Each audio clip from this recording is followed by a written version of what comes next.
plus d'un an de l'élection présidentielle de 2022, Emmanuel Macron réfléchirait déjà à sa stratégie pour convaincre les électeurs dans les urnes. Pour cela, le chef d'État espérerait grignoter des voix aussi bien à droite qu'à gauche. À propos de l'élection présidentielle de 2022 se tiendra dans plus d'un an, mais elle est déjà dans toutes les têtes.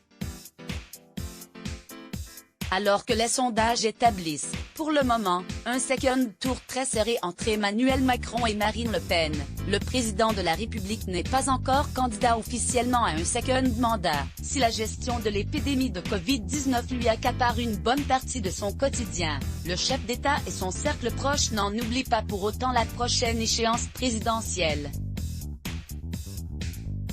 Pour en sortir vainqueur, Emmanuel Macron compterait s'appuyer sur sa stratégie gagnante de 2017, qui consistait à présenter un projet national dépassant les frontières des partis traditionnels. Il faut prendre des parts de marché à droite, à gauche et chez les écologistes. Il faut grignoter sur tous les électorats, concède l'un des ministres dans les colonnes du Figaro Magazine.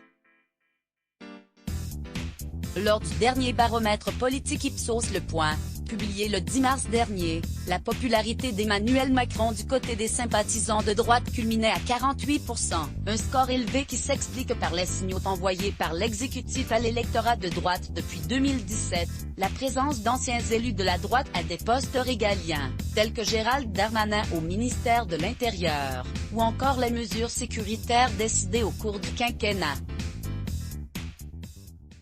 On a poussé les feux, on peut plaider sur des résultats, a assuré ce membre du gouvernement au Figaro Magazine. D'autant plus que le Parti des Républicains a bien du mal à se trouver un candidat aux ambitions crédibles pour 2022. Le président des Hauts-de-France, Xavier Bertrand, tout comme le président du groupe LR au Sénat, Bruno Retailleau, peine à décoller dans les sondages, à un an de la présidentielle. Une jambe gauche à travailler d'ici 2022. Face à la droite, la jambe gauche du gouvernement ne se fait guère plus entendre. Pourtant, selon la source citée par le Figaro Magazine, le gouvernement n'est pas à rougir de son bilan social ni de son bilan sur l'écologie. Seulement, ces mesures dites de gauche n'ont pas trouvé un retentissement suffisant aux oreilles des Français, et surtout des électeurs de la gauche. Nombreux sont ceux à se questionner publiquement sur leur vote au second tour de l'élection présidentielle de 2022, en cas de nouveau duel entre Emmanuel Macron et Marine Le Pen. Alors que le rassemblement à gauche ne semble pas être à l'ordre du jour, le leader de la France insoumise, Jean-Luc Mélenchon, est officiellement candidat, tout comme Yannick Jadot, qui doit participer à la primaire des écologistes.